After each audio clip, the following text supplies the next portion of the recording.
पुरुषोत्तम भगवान की जय। धर्माचरण चैनल में 18वें अध्याय को पढ़ें। वह सच्ची लगन से गणेश जी का नाम लेकर अध्याय को सुनने मात्र से ही आपके ऊपर ईश्वर की कृपा होने लगेगी। 18वें अध्याय की कथा इस प्रकार है। नारद जी बोले, हे तपोनिधि राजा दृढ़धनवा को वाल्मीकि जी ने कथा क्या सुनाया? कृपा करके मुझे सारा वृतांत बताइए। श्री नारायण बोले, दृढ़धनवा अपने पूर्व जन्म की यह कथा सुनकर आश्चर्यचकित रह गई। उन्होंने महर्षि वाल्मीकि जी से कहा, हे ब्राह्मण, आपके वचन अमृत के समान मीठे हैं, कृपया आगे का चरित्र बताइए। वाल्मीकि जी बोले, हे राजन, वह ब्राह्मण जिस समय पुत्र शोक में विलाप कर रहा था, उस समय 10 दिशाओं में भीषण गर्जना होने लगी और बादल गरजने लगे। चारों तरफ तेज हवाएं चलने लगी। 1 मास तक निरंतर वर्षा की झड़ी लगी रही, परंतु धरती पर पानी ही पानी हो गया। किंतु पुत्र शोक में व्याकुल वह ब्राह्मण सुदेव कुछ न जान सका। वह पूरे महीने अन्न जल त्याग कर हा पुत्र पुकारता रहा। इस प्रकार निराहार रहकर प्रभु का ध्यान और पुत्र का विलाप करते हुए उसका पूरा महीना बीत गया। वह महीना उसको पता नहीं था। वह महीना कृष्ण का प्रिय, परम प्रिय पुरुषोत्तम मास था। ब्राह्मण को इसका ज्ञान न था, तब भी वह भगवान के स्मरण कीर्तन करते रहने से पुरुषोत्तम मास का व्रत और सेवा हो गई। उसके फलस्वरूप श्री हरि अत्यंत प्रसन्न होकर उन ब्राह्मण दंपति के सामने प्रकट हो गए। भगवान पुरुषोत्तम के दर्शन करके गोद से मृत पुत्र को धरती पर रखकर पति पत्नी खड़े हो गए और भगवान को दंडवत प्रणाम किया।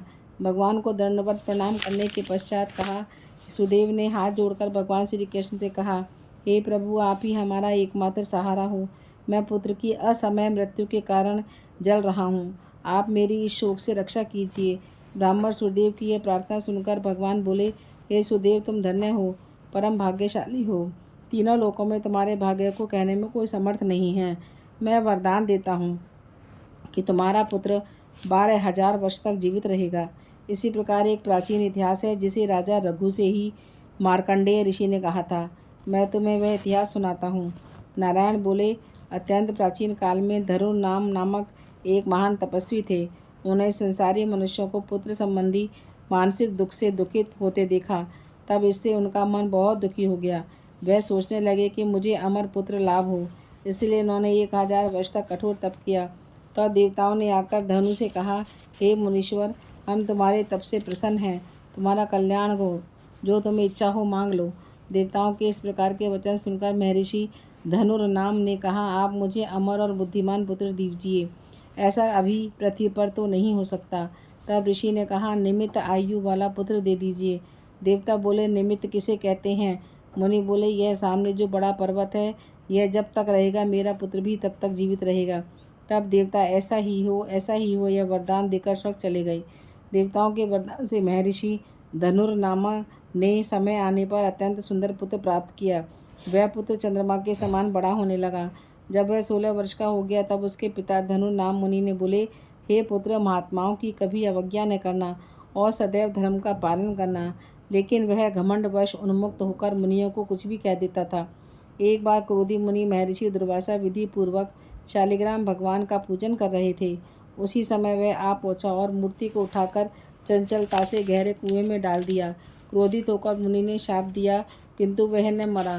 तब मुनि सोच में पड़ गए और कहने लगे, इस धनु के पुत्र को देवताओं ने निमित्त आयु बना दिया है।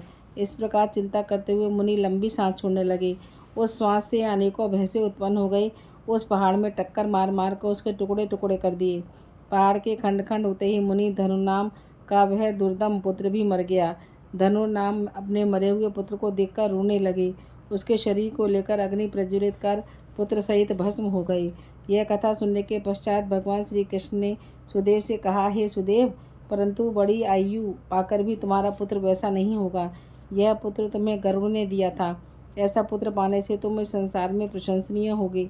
मैंने तुम्हारे इस पुत्र को पुरुषोत्तम मास के व्रत से प्रसन्न होकर बड़ी उम्र का बना दिया है। गृहस्थ धर्म का पूर्ण सुख भोग कर तुम ब्रह्मलोक में जाओगे, वहाँ भी सुखी रहोगे। इस प्रकार वहाँ 1000 देवताओं के वर्ष तक सुख भोगने के बाद पृथ्वी पर तुम्हारा जन्म होगा, जहाँ चक्रवर्ती राजा बनेंगे। दृढ़धनवा नामक राजा बनकर तुम अनेकों सुख समृद्धि सेना निष्कंटक राज्य प्राप्त करोगे। तुम्हारे 4 श्रेष्ठ पुत्र होंगे। एक भाग्यशालिनी सुशील और अत्यंत सुंदरी कन्या होगी। हे बड़भागी, इस प्रकार देव दानव दुर्लभ अनेकों सुख भोगने से तुम अपने को कृतार्थ मान बैठोगे और अज्ञानवश तुम्हारा मन दुस्तर सांसारिक सुखों की ओर लग जाएगा। तुम संसार समुद्र के पार करने वाले श्री विष्णु भगवान को भी भूल जाओगे। यही तुम्हारा पुत्र तोता बनकर और वट वृक्ष पर बैठकर तुम्हें ज्ञान देगा। उस समय तुम तोते के श्लोकों का भाव न समझ पाने के कारण उदास हो घर आकर चिंता के समुद्र में लीन हो जाओगी। हे सुदेव, उस समय तुम्हें वाल्मीकि ऋषि आकर ज्ञान देंगे। तब संशय निवृत्त होने पर सांसारिक सुखों को त्याग कर श्री हरिपद को अपनी स्त्री के साथ पाओगे, जिसमें गया लौटता नहीं है। भगवान ने सुदेव को उसके आगामी जीवन की कथा सुनाने के बाद उसके पुत्र को जीवित कर दिया। पति पत्नी दोनों ही पुत्र को जीवित देखकर बहुत प्रसन्न हुए। देवता भी उनके ऊपर वर्षा करने लगे। सुखदेव ने उठाकर श्री हरि एवं माता पिता के चरणों में प्रणाम किया। उस समय अपने अंश से उत्पन्न पुत्र सुखदेव को देखकर गरुड़ जी बड़े प्रसन्न हुए। ब्राह्मण सुखदेव ने हाथ जोड़कर भगवान से कहा, हे प्रभु, मैं 4000 वर्ष तक कठोर तप करता रहा तथा आपने प्रकट होकर कहा था, हे पुत्र, तुम्हारे भाग्य में पुत्र नहीं है। अब इसके विपरीत स्वयं आकर मेरे पुत्र को जीवित कर दिया। इसका क्या कारण है? कृपया मुझे बतलाकर मेरा संशय और भ्रम का निवारण करने की कृपा कीजिए। अष्टम अध्याय समाप्तम। 18वां अध्याय संपूर्ण हुआ। यदि हम कृष्ण भगवान का ध्यान करते हुए अध्याय को पढ़ते हैं, सुनते हैं, तो कुछ न कुछ अधिक मास में देते हैं, दान करते हैं, तभी हमारा व्रत पूर्ण माने जाते हैं, क्योंकि अधिक मास सबसे श्रेष्ठ मास है। जैसे पुरुषोत्तम भगवान ने ब्राह्मण दंपति के पुत्र को जीवित किया, वैसे ही प्रभु सबकी रक्षा करना। आगे की कथा 19वें अध्याय में सुनेंगे।